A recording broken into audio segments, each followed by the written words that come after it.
contadores, corretores, investidores, gerentes e empregados. Ele era um homem que deixara a escola aos 13 anos e agora dirigia, instruía, comandava e questionava pessoas com alto nível de escolaridade. Elas acorriam a seu chamado e se preocupavam quando ele não as aprovava. Esse era um homem que não tinha acompanhado a multidão, um homem que pensava por si próprio e detestava as palavras "temos que fazer assim, porque todos fazem assim". Ele também odiava ouvir "não é possível".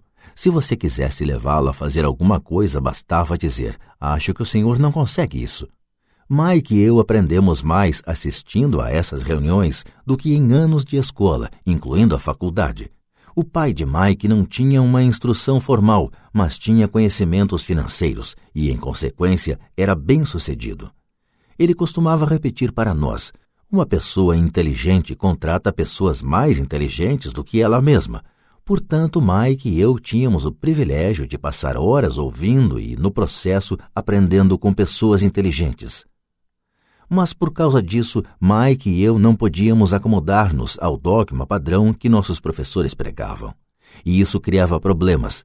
Sempre que um professor falava: se vocês não tirarem boas notas, vocês não se sairão bem no mundo real, Mike e eu franzíamos as sobrancelhas. Quando nos diziam para seguir as normas e não nos desviarmos das regras, víamos por que esse processo de ensino desestimulava de fato a criatividade. Começamos a entender por que Pai Rico nos dizia que as escolas se destinavam a formar bons empregados em lugar de bons empregadores. De vez em quando, Mike e eu perguntávamos a nossos professores como se aplicava na prática o que estávamos estudando, ou por que não estudávamos o dinheiro e como ele funcionava.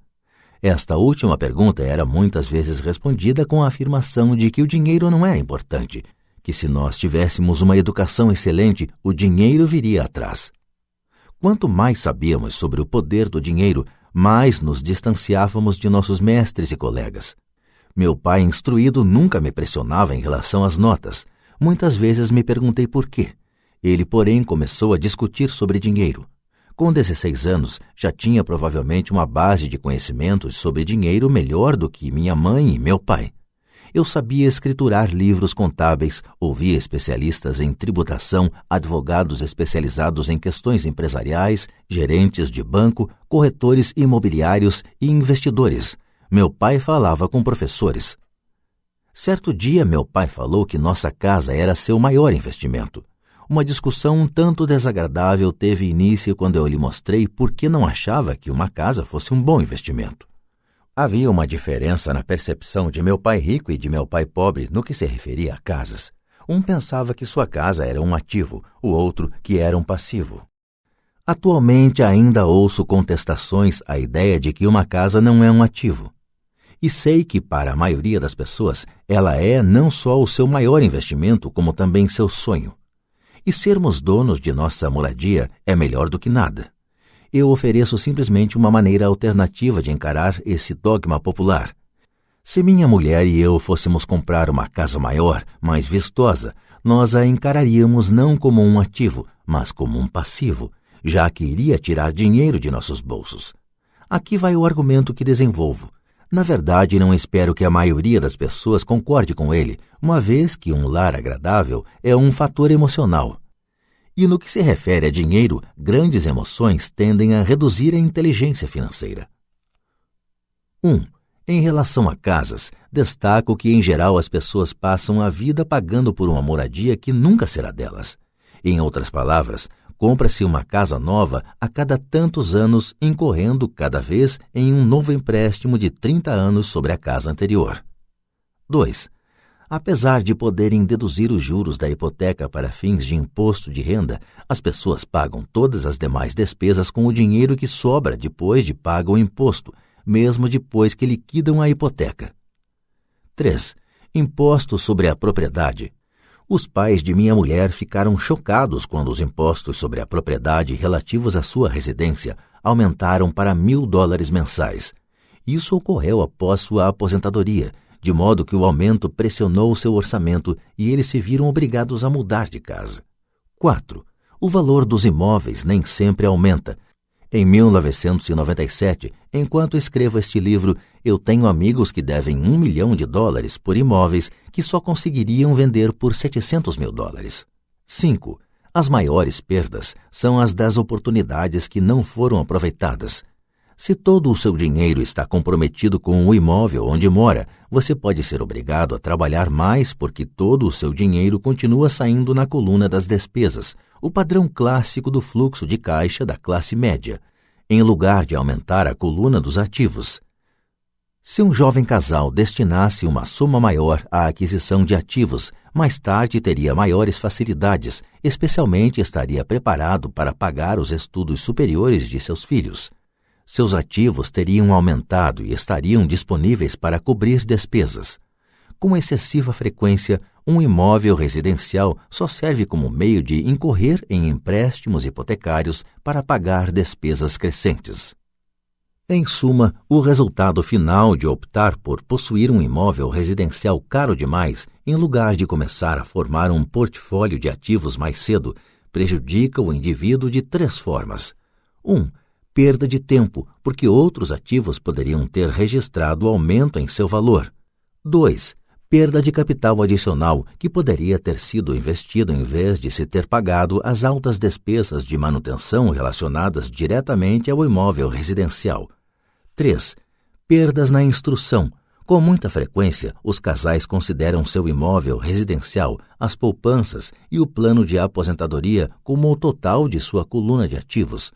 Como não têm dinheiro para investir, eles simplesmente não investem. Isso lhes custa a experiência do investimento.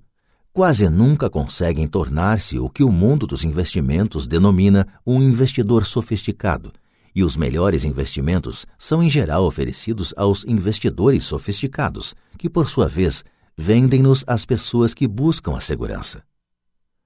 A demonstração financeira de meu pai instruído é a melhor demonstração da vida de alguém que está na corrida dos ratos. Suas despesas sempre acompanharam sua renda, de modo que nunca investiu em ativos.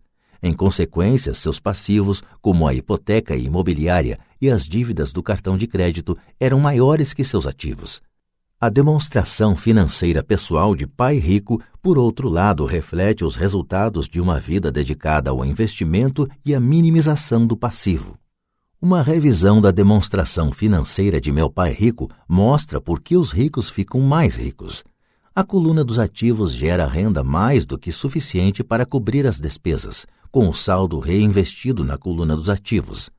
A coluna dos ativos continua crescendo e, portanto, a renda gerada continua crescendo com eles.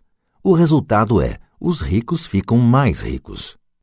A classe média se encontra em um estado de constantes dificuldades financeiras.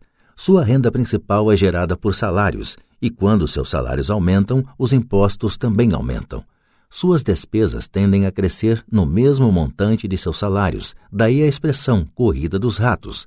Eles consideram seu imóvel residencial como seu principal ativo, em lugar de investir em ativos geradores de renda. O padrão de se considerar o imóvel residencial como investimento e a filosofia de que um aumento de salário significa que você pode comprar uma casa maior ou gastar mais é a base do atual endividamento da sociedade. Este processo de despesa crescente faz com que as famílias se endividem mais e tenham mais incerteza financeira, mesmo quando progridem no emprego e recebem aumentos salariais regulares. Esta é uma vida muito arriscada decorrente da precária instrução financeira. A maciça perda de empregos da década de 1990, o downsizing das empresas, trouxe à luz a instabilidade financeira da classe média. De repente, os planos de pensão das empresas estavam sendo substituídos por planos 401k, planos de contribuição definida em que a aposentadoria resulta do montante acumulado ao longo dos anos e que são o oposto dos antigos planos de aposentadoria em que o benefício era definido. A Seguridade Social está obviamente com problemas e não pode ser considerada uma alternativa de aposentadoria. O pânico se instalou na classe média. O bom nestes dias é que muitas dessas pessoas reconheceram esses problemas e começaram a aplicar em fundos mútuos. Este aumento nos investimentos é responsável em boa medida pela acentuada alta do mercado de ações. Hoje, mais e mais fundos mútuos estão sendo criados em resposta à demanda da classe média.